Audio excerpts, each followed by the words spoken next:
through 3 tax amendments, which tax amendments, if not passed, could lead to a fiscal crisis getting much, much worse. So, how did we get here? Finance Minister Ken Ofori-Atta had said in February, when pensioner bondholders met him, that Ghana needed to secure a board-level IMF deal by end of March, otherwise the economy will collapse. What's the background? Ghana's economy is in deep crisis. In October last year, the currency fell by a large percentage. Inflation was in the 50s, and our fiscal deficit was through the roof. Our debt to GDP ratio is close to 100. So the government announced that it wasn't going to make good some of its debts, give principal haircuts to people who had lent it money through the bond market, and also announced a domestic debt exchange program. That yielded about $7 billion in savings for the government as it readied itself for a board-level approval. But there were some conditions precedent which had to be achieved before the IMF board would accede to what the staff had recommended in December. In December, the City Breakfast Show interviewed the leader of the IMF staff team, who confirmed that they would recommend to the board to give Ghana an IMF program following the completion of some specific lines of action. So let's first take you to February. Individual bondholders, pensioners met Ken Ofori-Atta. I'm going to read exactly what he said as the context for the show. So this story is on citynewsroom.com, February 6, 2023. We need IMF bailout in March or economy will crash, Ofori-Atta to pensioners. And I'm just going to read the first 4 paragraphs. Finance Minister Ken Ofori-Atta has stated that failure to secure a bailout with the International Monetary Fund by mid-March may ground Ghana's economy to a halt. Addressing pensioner bondholders who have resisted their inclusion in a domestic debt exchange program on Monday, February 6, 2023, the Finance Minister pleaded with the pensioners to accept a 3.5% cut and accept the new terms of 15% coupon rate and 5% maturity. Now here's a direct quote. We really feel the government has listened. There is humanity to us. We are protecting the destitute, widows and the orphans, and the older people who have worked for this nation. We are in a crisis. We cannot put our heads under the sand and pretend we are not. We need to be mindful that we really need to be successful in going to the fund by this March to avoid what we all experienced last year, which we all don't want to experience again. He was referring to October, where the currency lost over 30% of its value in a month. CD plummeted from around 7 cedis to the dollar to 12.5 cedis to the dollar. Now, so this is a very clear statement of the importance of March. To make this more serious, the president repeated this. Now, I'm taking you to the same website. This time, 1st March 2023. President Akufo-Addo met diplomats. He says, help us get the 3 billion IMF bailout. Akufo-Addo to diplomats. Again, I'm going to contextualize to give you the sense of the importance of this March ending issue. President Akufo-Addo has called on the diplomatic corps to help Ghana bid for a $3 billion bailout at the International Monetary Fund. Addressing members of the diplomatic corps at the Pediasi Lodge on Tuesday, the president said with the cooperation received from the Paris Club, he's confident that the IMF deal will be finally concluded by the end of March. Now, let me just read the main quote. Just as we managed to achieve a staff-level agreement with the fund in record time in December last year, whose terms we are systematically fulfilling, including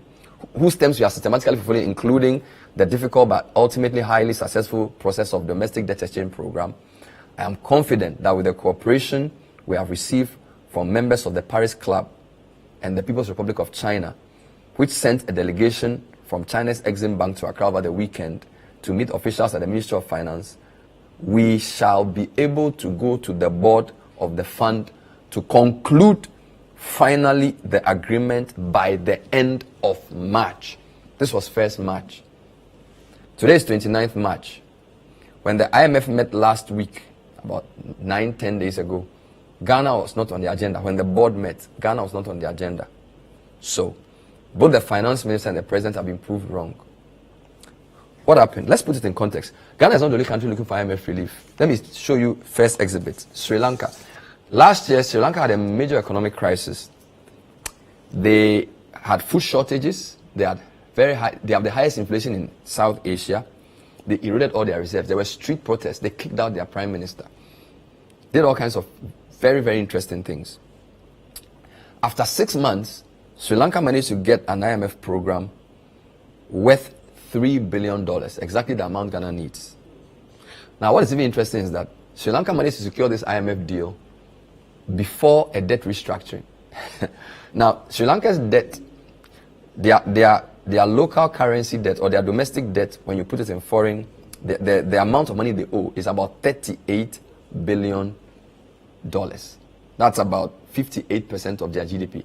Yet Sri Lanka, in 6 months, has managed to get an. In fact, last week Sri Lanka got $333 million as the first tranche of the $3 billion. So Sri Lanka has gotten their deal. That's a South Asian country. In fact, 54 countries across the world are looking for different forms of funding from the IMF. There are about 25 African countries. Second exhibit, Zambia.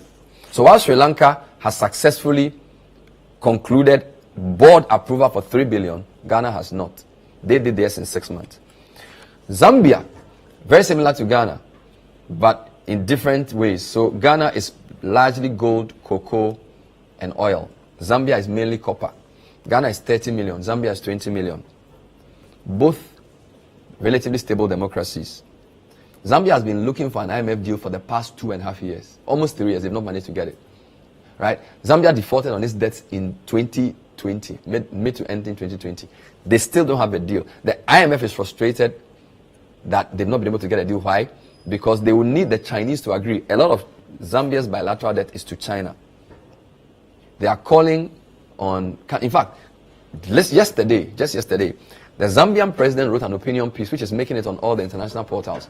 He wrote to the Wall Street Journal. I'll show you portions of that opinion paper. But he's basically explaining how they got where they got to, spoke about their brinkmanship in politics, complained a bit about the international system, not so much COVID or Ukraine-Russia war, but he's basically saying the international system right now is not really fair. And who can blame him? Sri Lanka got a deal in 6 months. He's not been able to get a deal in 2.5 years. So where is Ghana? Probably a bit better than Zambia, but we don't know where we are in relation to Sri Lanka. So this is the context for our inability to get a deal. All right. Now, when the IMF staff met us in December, they came up with what they call prior actions. Certain things you need to do before the board will approve. There are 3 key prior actions. The first one was that the PURC was supposed to adjust tariffs. And we know water tariffs were adjusted by less than 4%, electricity tariffs by close to 30%. Now, that was what is called a prior action. So that has been done. The Auditor General also released a COVID-19 audit report. Again, initially we suspected this was an IMF prior action. It's been confirmed. It's a prior action. And of course, there are a number of government or statutory funds, GET Fund, Road Fund, that needed to be onboarded onto GIFMIS, which is the financial management system that the donors wanted us to get on. That appears to be in the work. So those 3 prior actions have been done. But the first problem is that because the March deadline has been missed, it appears we need money desperately. Now, I'm in 2 minds about this because some of these 3 tax proposals have been in the works for a number of months. Be that as it may, there are 3 major taxes that this government needs to introduce to get at least 4 billion cedis by end of this month. That is by Friday 31st March. So when Parliament meets on Friday 31st March, if they are unable to pass these 3 taxes, there will be a very strong problem for our payments, because they were possibly hoping for some money from the IMF. In fact, when Sri Lanka got their 3 billion deal, the first tranche was 300 million. Typically, that's what would have happened. That roughly amounts to 4 billion cedis. So the government is looking for that 4 billion through these tax amendments. What are the tax amendments? The first one is the Income Tax Amendment Bill. I'll give you some insights about that later on. The second one is called the Excise Duty Amendment Bill. And then the third one, the most contentious, is the nicely labeled Growth and Sustainability Levy. Now, there have been a number of views expressed on this. For example, the GUTA, they say the Growth and Sustainability Levy is not on. We'll hear from Joseph Obing at some point during the show. FABAG have also kicked against the excise duty amendment bill. The AGI have written to the committee asking for modification of parts of the bill. So private sector has issues with the bill. But there's a bigger issue. Parliament, we don't know if the minority will pass this. And I'll do some analysis of the numbers for you shortly. But let's speak to Information Minister Kojo Oppong-Nkrumah. He's been in the news this week. Yesterday he spoke on City News and on many other portals, urging the other side in Parliament to cooperate to pass these bills. Mind you, this is less than a week after a very contentious approval process for 6 ministerial nominations. The NDC in minority appears to be in disarray. The public is angry that they approved this. So the Information Minister appears to be sending an olive branch to the other side. Let's approve this. Now, the first of this is the Income Tax Amendment Bill. And it has quite a number of things. Key points. It hopes to raise 1.29 billion cedis. It will revise individual personal income tax bands. There will be an additional tax band for the rich, which seems good. This seems to be progressive. There will also be a withholding tax on lottery winnings. So, for what that means. Important point, they will revise the treatment of forex losses. A lot of companies, when they do their balance sheet, because of the fact that they buy a lot of things in dollars and then they bring the money in, they bring the goods in and pay with cedis. When the currency depreciates, their forex losses and the way they treat it, I think the GRA feels that leads to a bit of tax avoidance. So they're going to revise that.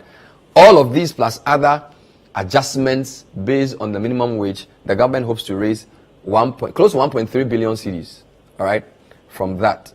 The second one is more contentious, the excise duty amendment bill. So the income tax one is not that wild. This one is serious. FABAG have said they don't like it. You heard John Awuni talk earlier. They want to revise the excise rates for cigarettes and tobacco. They're basically saying that there's a West Africa ECOWAS protocol that Ghana's excise rate regime contradicts. So they want to bring all that in harmony. And then they're saying that for now, beer has a higher excise duty than spirits and hard drinks. So they want to correct that. So all those who do their casaprecos and things will have to pay more for their production. And then there are other things they want to do, which together they hope will yield 450 million Ghana cedis. Right? Very contentious. We've heard the Guta say this is not good. We've heard the FABAG say this is not good. 450 million is not such a big amount if you compare it to the other two.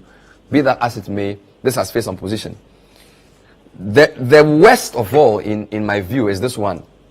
The Growth and Sustainability Levy Bill. Now, in economics, if you want economies to grow, you cut taxes, right? So, in most countries, when you cut taxes as a fiscal policy, it means more people have money. Companies have money, individuals have money, and therefore they can spend more and the economy grows, right? So that's what you call expansionary fiscal policy. You cut taxes and you increase government spending. Now, the government is rather increasing taxes. Now, quick background about this tax. It used to be called the Fiscal Sustainability Levy, introduced incidentally in 2009 by Dr. Kwabena Dufour. At the time, it covered about 7 or 8 business groups, all right?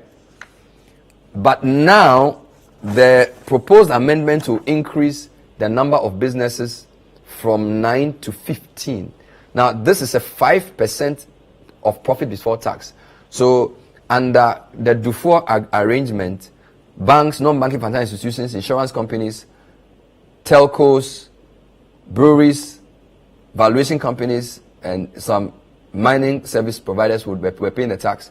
This amendment will add shipping lines, electronic money issuers, specialized deposit-taking institutions, companies already ravaged by the debt exchange and the haircuts, companies providing upstream petroleum services. David Ampofu says this will affect investment in oil and gas. It will affect OMCs, communication tower operators, bulk oil distributors. So 15 companies will be affected by this tax. But that's not all. They've introduced a new category. So the Dufour one had only about 8 or 9. Now it's 15. Now they are proposing that mining companies and upstream oil and gas companies will pay a 1% of gross production. So whatever you produce, the total value of anything you produce, 1% of that is a tax. Upfront, government is taking that.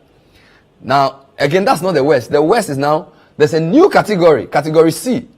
So initially, when Mr. Dufour, and by the way, when Dr. Dufour introduced this tax, he said at the time, I recall, that this tax was going to last for only 18 months. This is 2009, guys, 18 months. So 1 year and a half. So by 2010, it was supposed to go. We're in 2023, not only is the tax there, they've changed the name, they've expanded the thing from 9 to 15, and they've improved the categories from 1 to 3.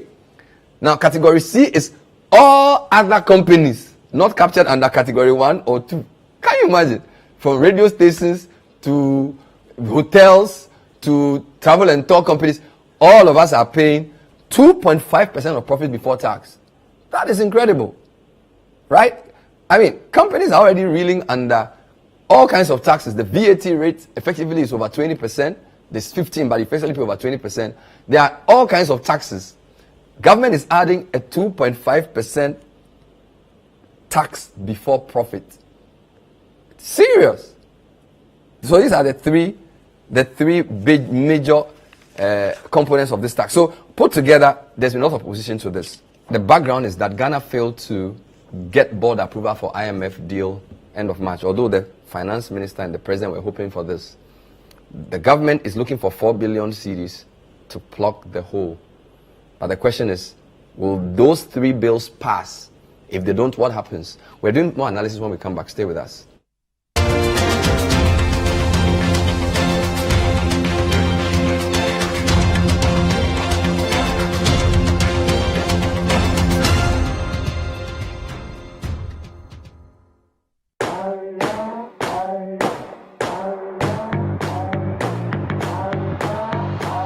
Africana City is building bamboo bicycles to help children get to school.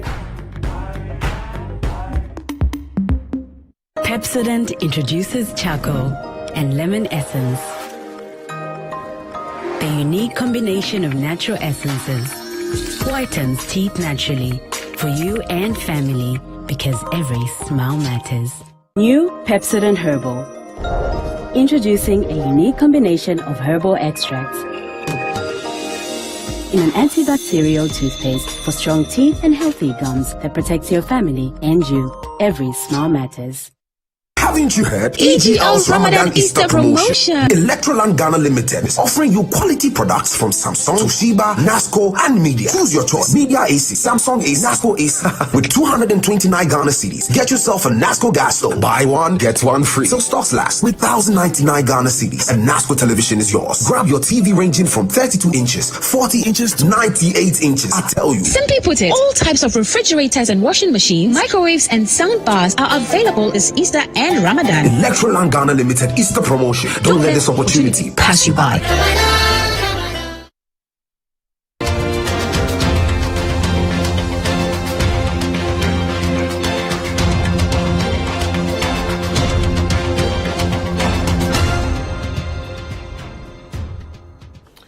So we're still talking about the importance of Friday's decision time in relation to 3 tax proposals. Now, for those of us who are in the media, we study government language. I'm going to give you a paper that does a lot of good analysis. So the Finder, edited by Elvis Darko.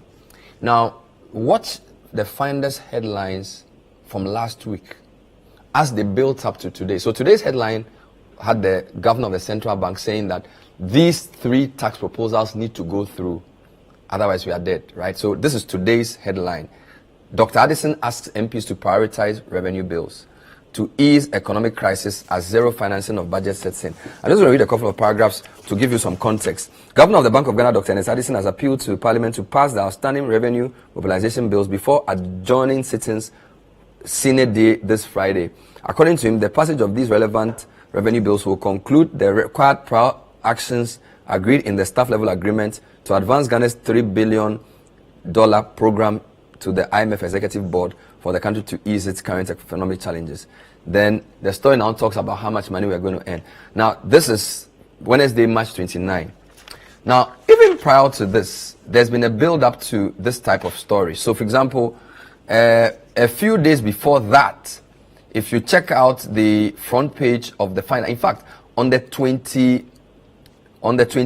of March, so this is a week ago, that was last Friday, the finder said, actually like last Thursday, MPs cast vital votes today. The people are sitting ahead of itself. Same story on critical revenue bills needed to facilitate IMF board approval. When you read the story, apart from the first sort of 3 paragraphs, it's the same story, right?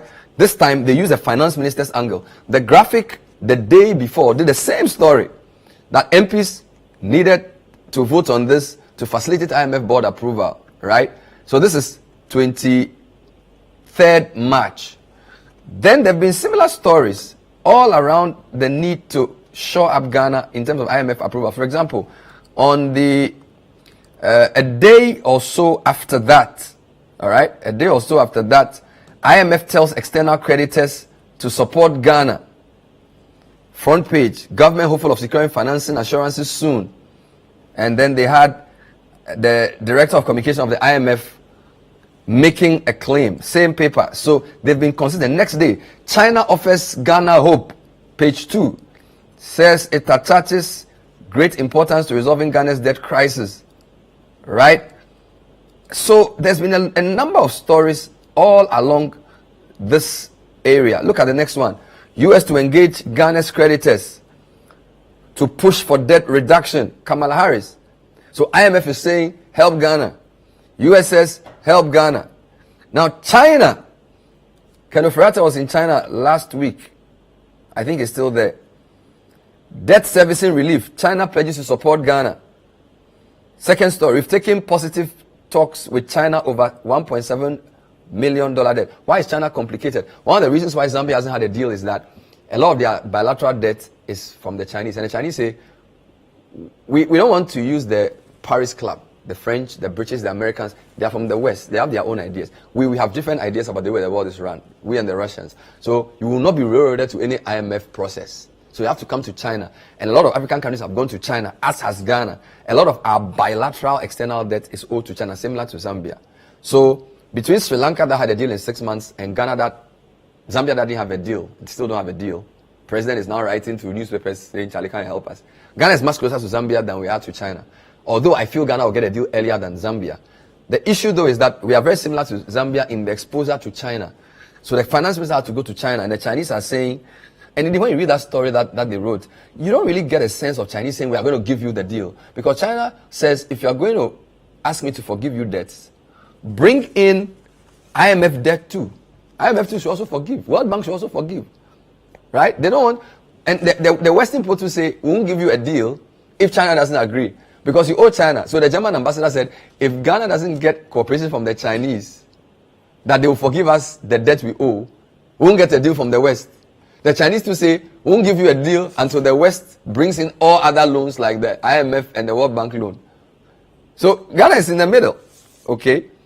So, and Ghana's debt to GDP ratio, a couple of days ago, almost 95%. Right? The other problem the country is facing is that while the domestic debt restructuring has been largely successful, whether it's 80 or 50%, external debt restructuring has not really taken off. And it actually, I can say, took off on a bad note when the independent power producers, now in Ghana, a lot of our power, apart from coming from VRA through Akosombo and Aboaze, we have about 9 independent power producers. 8 of them are foreign-owned companies. Only 1 is Ghanaian. So there's AXA, Amandika Power, Sunona Sogli, Sem Power Senate. They give us a lot of power. Now, government owes them. Now, the government wanted to propose that we include a $1.4 billion debt into debt arrears as part of the external debt restructuring. We owe them about $1.5 billion. The government said, we are going to have external debt restructuring. We owe the bond markets internationally. We owe countries. We want to bring part of our arrears that we owe you into the debt restructuring. Well, Eliklim Akpetobo, who's the spokesperson for the IPP, says, no, we don't want to do that. So that's a bad footing. So it's not very clear if we're even going to get because even 8 IPPs based in Ghana don't want to agree to the proposal of government, right? And there's only one of them, which is a local IPP. So that gives you a sense that there's a lot of work to be done on the external side. But again, the Sri Lankans didn't even have an external debt restructuring, yet they got the IMF deal. So Ghana could get it, right? So that's the challenge with this. So this has been building up. Now, what further complicates this is the position of a number of affected private sector companies. So in the build up to this, the Food and Beverage Association of Ghana say that the excise tax amendment will destroy the beverage industry. So it's water producers, sweet juice importers and producers, malt producers, beer producers, and spirits and alcohol producers. Quite a large group of companies. On the City Breakfast Show yesterday, or I think it's Tuesday, John Aouni, who's the president of that association, spoke to us. And he said they oppose the excise tax amendment. It's going to destroy their business. In fact, he also said they oppose the growth and sustainability levy. Let's hear him. Bring increase in revenue. They tried that with the issue of e-levy. Have they been able to meet their expectations? You know, when the taxes go up much, you are going to be encouraging evasion. You are going to encourage people to look at dubious means, and it's like you are punishing the few players that are already complying. What would this mean? What would this mean for your business operations? Yeah, so that, are we looking at layoffs? Are we looking at reduced production? Are we looking at relocation? Yeah, what are the issues? Bernard, they have already been laid off. They have been laid off. There have been decline in production because demand is at its lowest ebb. People's disposable income has become very, very, very low. And it's not only low, but it's also even depreciating by the day.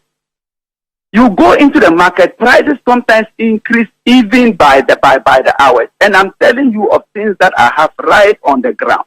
If the government really have their ears on the ground and proper research, they will not go further to bring even 1% or 0.5% increase in any type of tax. In the name of the fact that the companies will bear it, companies will pass it to the consumer.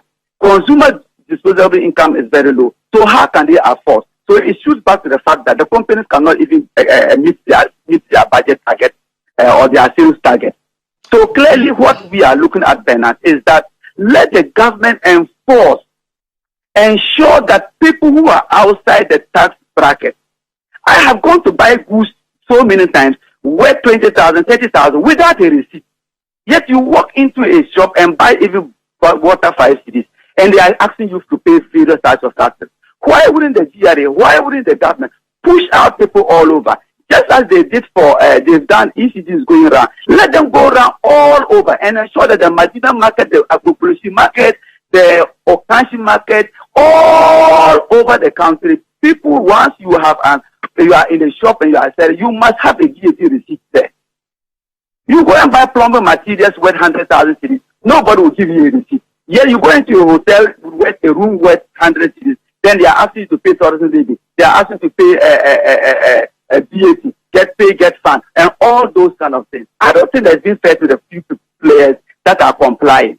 I think that the government must really look at it. This issue of taxation is not the way to go.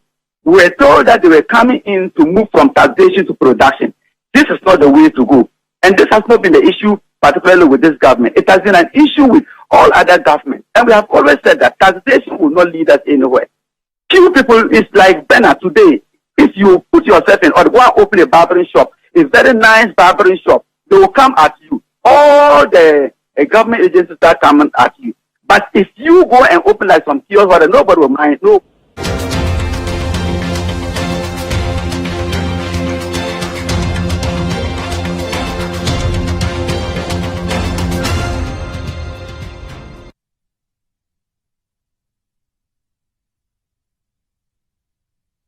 So the Food and Beverage Association is not in support of this. All right.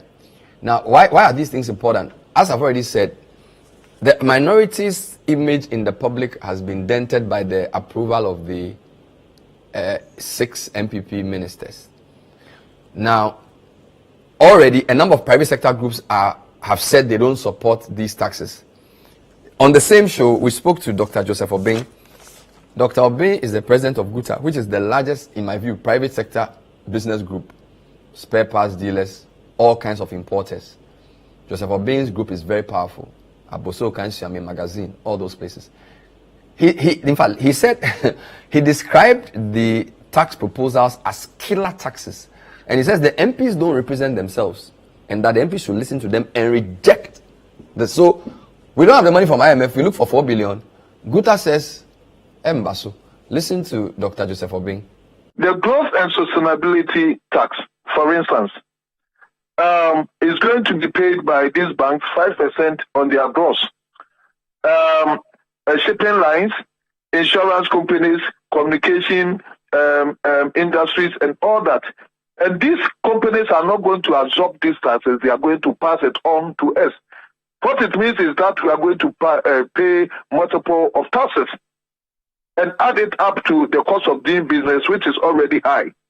Unless Parliament represent themselves, and that they do not represent the people of Ghana, especially the business community, then they should not dissect and evaluate this tax and do the needful, because it's not going to help us. Already businesses are dying.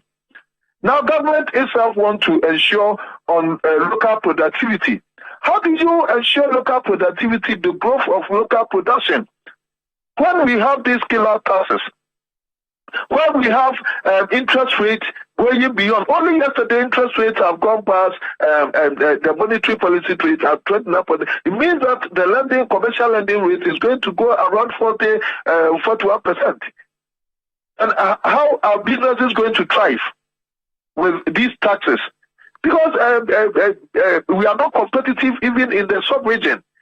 We are not competitive. We are quite irrelevant when it comes to the continental free trade area that we all are trying to take advantage because of the excessive taxes that we are paying. And we have paid enough. And it's not that we have not done well even as business community. The taxes that were collected last year exceeded the target. But Doc, if I look at the memorandum for the growth and sustainability levy, they list about 15 companies that will pay the 5%. Prior to this, 9 of them are already paying. So it's only 6 new categories they've added. The other new thing is the 2.5% profit before tax for all companies. Is that where your concern is? Because when I look at the 6 other companies for the 5%, they look like manufacturing companies, and I don't know if they've, apart from the beverage guys who have come to complain, I haven't heard any of them complain about this publicly yet. No, it's all additional taxes. And as I explained to you, if you put 5% on shipping lines, they are going to transfer to us. If you put on communication, so whatever addition that they've done, it means that the ripple effect is going to have a cascading effect on businesses. I hope you understand. I do. What we are also saying is that the business, the taxes are just so many. You know, from 2021, when they introduced even the COVID levy, and then they removed from 3% VAT to the standard rate, that is now going to about cumulatively about 22%. All we have to contend with these taxes. And it's not that we are not even absorbing, but what we are saying is that the taxes are being recycled on just a few successful few who can pay, and now they cannot bear it. Wow! So this is serious. FABAC says no, GUTA says no, and that's not all. In February, Ghana Federation of Labour, they sent a memo to the press, asking us to come for a press conference, 21st February. Dear editor, proposed excise duty amendment bill 2022 and numerous taxes collapsing manufacturing industries. This is just 3 paragraphs. Let me read it to give you some context. You are invited to an emergency press conference to highlight our concerns on the proposed excise duty amendment bill, which, if passed by Parliament, will slap an additional tax, a whopping 20% excise tax on locally produced fruit drinks and bottled water. The speed at which this bill is being rushed through Parliament is a source of worry, especially because of the current economic stress, which is kicking out industry because of the already high cost of production and potential layoffs. Ghana Federation of Labour, which represents the 14 affiliate unions, shares the concerns which have already been highlighted by the AGI. This media encounter will open up to critical issues Parliament must take in cognizance of this to protect local industry. So, labour unions are also not happy.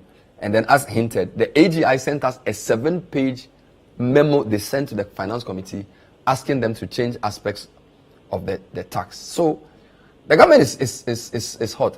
When I come back, what I'm going to do is I'm going to walk you through highlights of the 3 tax proposals, what they actually say, and how much they are hoping to get. Then you would hear from the Information Minister on what all of this means. And then we'll conclude by telling you whether we think this will pass through Parliament or not, based on the calculations on the floor. Stay with us.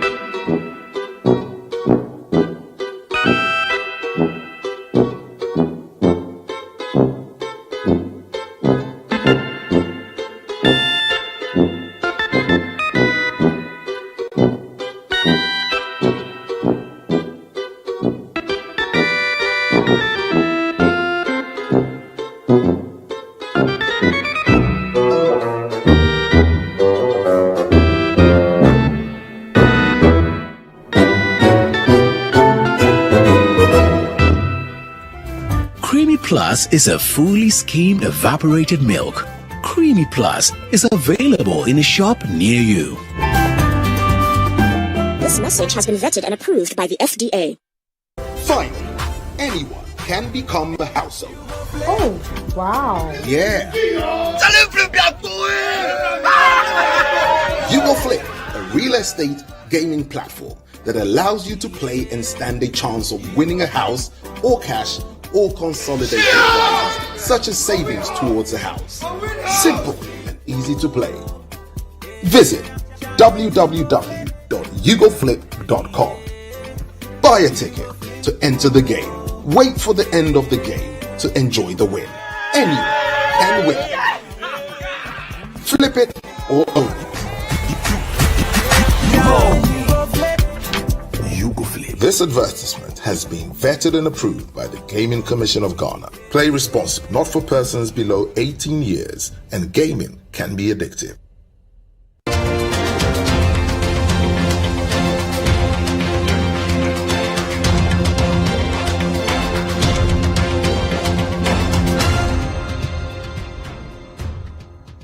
Welcome back. So on the point of view tonight, we're trying to understand how come Ghana failed to get an IMF board approval for $3 billion by end of March. Both Finance Minister and President were hoping this would happen. It didn't happen.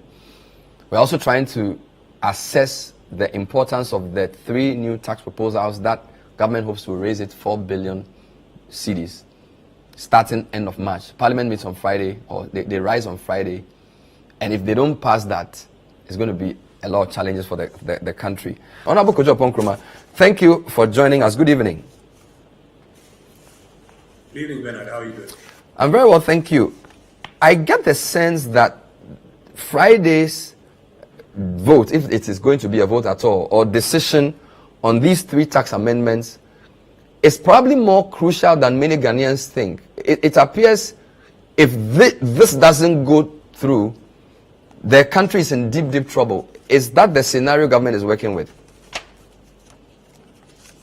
I think that it's fair to say that if we don't do what we have to do on behalf of the Republic, we will have about 2 major challenges. One is got to do with how we on a daily basis are funding government to function. And 2 is got to do with completing all the things that we need to do to be able to get the kind of financing assurances necessary to get a board approval for the International Monetary Fund deal. And so it is a very important set of measures that we have to examine and work towards passing. Do you get the sense that the opposition understands this? I'm asking this based obviously on what has happened. As we speak, we are not sure who has a majority in parliament because unfortunately we lost Honorable Philip Bassoa. So if that's anything to go by, the numbers in parliament are even. And following the acrimonious approval of the 6 ministerial nominees and the fallout in the NDC, we are not really sure if they want to play ball. What's your sense about the mood in the minority? I think there are enough experts in this country and also in politics who have a very clear sense of how seminal this transaction is. And I'll be surprised, therefore, if there's any of my colleagues on the minority side who doesn't have a sense of how important this is. This is a major bridge that we have to cross on our journey to complete I won't exactly say prior actions, but on our journey to complete all the things that we need to do to get this deal signed off. I get the sense that they have an understanding. I get the sense that they also want to do what is best for Ghana. We may differ on a few specifics, and therefore what is important is how we tease out those specifics and resolve those specifics. But in the end, collectively do what is in the best interest of this country, which is primarily to close this revenue gap, about 4 billion in the annual fiscal program. It will, on the medium to short term side, ensure that there's a lot more liquidity, but it will also more significantly give the kind of complementary assurances that, in particular, the external, creditors and the fund are looking for, that we are committed to our word in being fiscally disciplined, and therefore lead us to the conclusion we are looking for. Clarify this for me. Are these tax proposals necessary now because we didn't get the board approval by end of March, which was our initial aim, so that we are looking for this money to plug the fiscal hole while we wait for the 3 billion? Or are these tax proposals prior actions for board approval? If you can just clarify for us.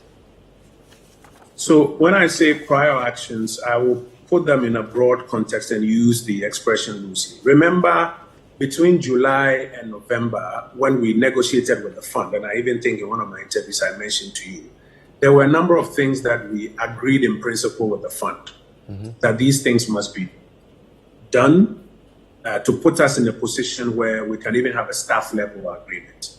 And some of those things included the debt reorganization that we needed to do, the fiscal adjustment program that we needed to go through. In fact, in particular, closing the revenue gaps in the budget. And you will therefore find that these measures were mentioned in November as part of efforts to ensure that we close the revenue gap in the budget.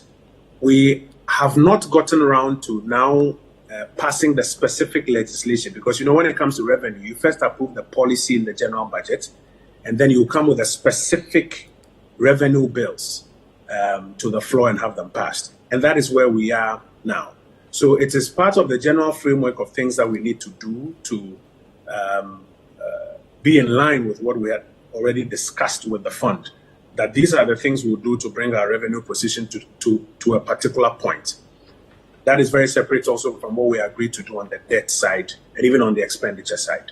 But yes, this is one of those set of measures that we need to complete to show fidelity with the promises we have made, that we are committed to moving our revenue to GDP from the about 13-14% where it is, north towards the about 15 to about 19% that we should be, at least by now, getting towards. The finance minister in February, when the pensioner bondholders met him, gave a sense that if we didn't get the IMF deal by end of March, the economy would collapse. The president in March, early March, 1st March, when he met the diplomats or diplomatic corps, also urged them to help us get a deal through before end of March. Today is the 29th of March. We don't have a deal.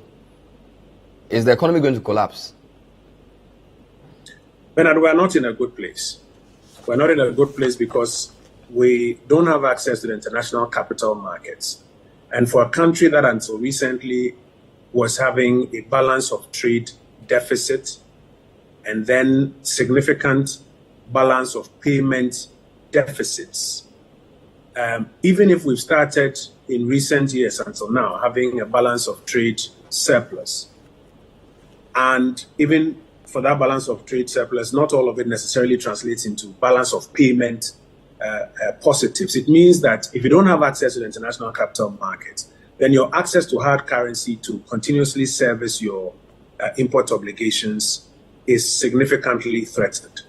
And when you don't have a lot of access to that, you need to ensure that you find ways of shoring it up as quickly as possible so that pressures don't re-emerge. Through a combination of efforts, I think we've been able to bring some relative stability to the currency currently, but it is important that we complete all of these prior actions, lock down this deal, and get a shore up first from the fund and then from other inflow sources to, be able to cement the kind of stability that we are seeing on the currency front. Apart from that, then you have the question of the bigger economy. As you deal with the currency side and the balance of payment side, you need to be in a position where you can also rein in some of the fiscal excesses that have been engendered in the years gone by, which is part of what we need to do to ensure that the economy doesn't crash. And then now on the broader real sector side, be able to fund the interventions aimed at bringing expansion and economic inclusion for people to, have access to jobs, incomes, and then their own improved quality of life. Very finally, because the cost of living pressures are linked one way or the other to some of the currency and external pressures we have had, it is also important that you quickly complete this transaction so that the transmission effect into the cost of living bracket is also watered down. And then the cost of living pressures that people feel on a daily basis can be contained. So my answer to you is that we are not in a good place. We need to do what must be done so that we can cement the kind of relative stability we have had in the last 4 or 5 months, and then gradually begin to reverse the economic challenges that we have had. Now, finally, apart from the minority you have to deal with, a number of business groups have opposed aspects of these taxes. So, for example, the Food and Beverage Association of Ghana, FABAG, appealed to government to stop the proposed increase in excise tax on sweetened fruit juice, spirits and water as part of the excise tax amendment. They met Speaker Bagbin earlier, and in many interviews they've said that this will kill an already desperately overtaxed industry. The two, GUTA, Ghana Union Trade Association, they've said interest rates are high, exchange rates has affected them. The growth and sustainability tax will do anything but cause growth. In their view, it's going to kill the private sector. These are important partners in our economy. What is government saying to them? You are taxing them and yet saying you want to grow. How are you going to deal with that level of agitation? We know, for example, also that the Ghana Federation of Labour sent a memorandum. They say these tax hikes will destroy the income of workers and all that of that. What is your response to these groups? I'll say 3 things. First of all, I think we must also acknowledge that whenever you talk about revenue measures and things aimed at bringing in some more revenue, some segment of the Ghanaian economy will not be happy with it and will push back. So that in itself is something we must understand, contextualize, and accept. Number 2, I think it is commendable that all of these groups are raising their specific challenges with these 3 revenue bills. And I think we must encourage them to come forward with those specifics and perhaps what amendments they want to see done to make it more bearable. Number 3, I think that what we then need to do is to get into a space that says, I may not get 100% of what I want, and you may not get 100% of what I want or what you want. But we must get something at the end of the day that allows us as a republic to move forward in this enterprise. So what can you accommodate? What can we accommodate? So, for example, we in government must listen some more to these concerns and see how to accommodate some of them. Our colleagues who are pushing back and raising these concerns must also be willing to listen and examine things from different perspectives. Those of us on the other political side must also be willing to come to the table with some alternatives so that in the end we can find some sensible middle ground that allows us to pass these 3 revenue measures, which we have already committed to in the initial economic program for 2023, and close this gap as we have it, and go forward to conclude both the external credit assurances or financing assurances from the creditors and the fund program itself as quickly as possible. Good luck on Friday. Thank you, Information Minister Kojo Ponkroma. Thank you very much. That was Information Minister MP for Fasian Yerebi, drawing the fine line there. Very difficult times for the government. This is the point of view. We're analyzing the importance of Friday's vote on 3 tax proposals. So, in conclusion, the question we have to ask ourselves is 2 things. What's going to happen in Parliament? Now, we strongly feel that the minority is confused about what to do, and I'll explain. Now, the NDC had announced that their members of Parliament should oppose the appointment of ministers. Adabraka announced it, which is the head office, Fifi Kwete, General Secretary, General Mosquito. Somehow, at least 30 MPs rebelled and voted for the ministers. The public is angry with the NDC. Now, we feel strongly that had the NDC blocked the ministerial appointments, they would have easily supported these taxes, because some of these started in 2021. They know about it, right? So, and this, I don't get President Mahama, the effective leader of the NDC. I don't get him say anything against the IMF program. In fact, he advised Kenneth Frater to go to IMF in April, and he asked the president to call for a meeting. So I don't see him asking his people to oppose this thing, because look, if he even wins the 2024 election, the amount of money we have to pay in 2025 if he takes over is so much. So I feel that the presidential candidate of the NDC does not oppose this tax. At least I don't see spokespersons, I don't see Felix Kwachi and co come out to stridently oppose this. There are things they've come to oppose. A lot of the, so when you hear some people like Felix Kwachi and co speaking, Edu Jitamaklo and co, they are the guys who speak from the pure Mahama corner. They haven't come to oppose this tax. So I feel the presidential candidate presumptive of the NDC agrees. The problem is the party, because people who voted for the ministers are branded traitors. Now, it's even difficult to get an NDC MP on the finance committee to give an interview, which is funny, because the finance committee, which has both NDC and MPP, have agreed to these 3 taxes. But nobody on the committee wants to give an interview from the NDC side. Why?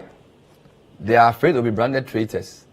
So, even if they support this, they don't want to come out to publicly support it. Now, we understand this will go through by a simple voice vote. But the problem is, if the new minority leadership, Kaselato Forsen, Amako Fibua, Governor Saboja, if they feel they have to assert themselves, they'll probably say no. A voice vote, the no's have it. They have to show Ghanaians that they are supporting. All businesses say they are going to collapse if these tax bills are passed, right? So, they may say, let's go for division. Division means let the yes and the no's be counted. Now, this is where MPP has a problem. A couple of days ago, they lost the MP for Kumewu. So they have 136 MPs. Last Friday, when the vote on ministers was being taken, Adjoa Safo was not in parliament. So you have 135 MPs, right? So even if you add the independent candidate, they have 136. NDC has 137. Okay, let's assume that the Asin North MP, his matter is in court. So let's assume he's not in parliament. It's still 136, 136. Now, per the standing orders of parliament, when a motion has a 50-50, the motion is defeated. So MDC can effectively say, these tax proposals will destroy Ghanaian businesses. Ghanaians are suffering under hardships. Cut the size of your economy. We are not going to approve. That will mean the 4 billion is not going to come. That will delay the IMF program. NDC may get credibility with the public to say, yes, this is what we wanted you to do. We don't know if that will be shooting themselves in the foot. So this is a test. This is a test for the NDC leadership in parliament. We don't know what they will do. I suspect that they will oppose it in the debate and still quietly vote for it. They will say no, but Speaker Babu will say the ayes have it. They will shout, but they will still agree. That's the sense I get. Although, because I'm not very sure how badly wounded the leadership feels and how strongly hurt General Mosquito and Fifi Kwete are. If they decide to push a hard line, the government is in serious trouble, the country is in serious trouble, the economy is in serious trouble. But who did this? The president was asked to build bridges. He was asked to hold a Senchi type forum. He did not. They said many things. They went back on. He said there'll be no haircuts. There are haircuts. He said we'll not go to IMF. We've gone to IMF. So the government itself has lost a lot of credibility. If this doesn't go through on Friday, the government will only have itself to blame. We can only pray that common sense will prevail. We'll be back on Monday to analyze what happens on Friday. But thank you for watching tonight's edition of The Point of View. My name is Bernard Avle. We'll be with you next time. Bye-bye.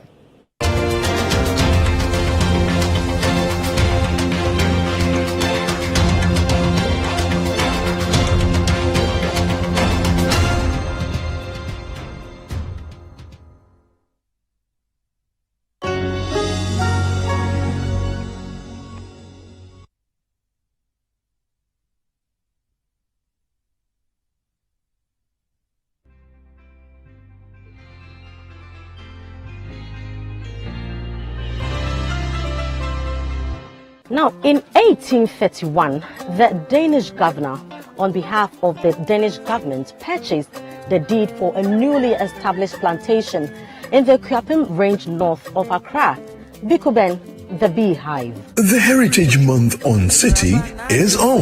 Allow us to take you on a journey to rediscover our rich heritage and traditions through the art of storytelling on the Heritage On Air series. In this season of the Heritage On Air series, we will explore aspects of our cultural legacy that focuses on our people, food, places, and music. Join us as we delve into the narratives surrounding our various ethnic groups and historical figures of interest. We will bring you conversations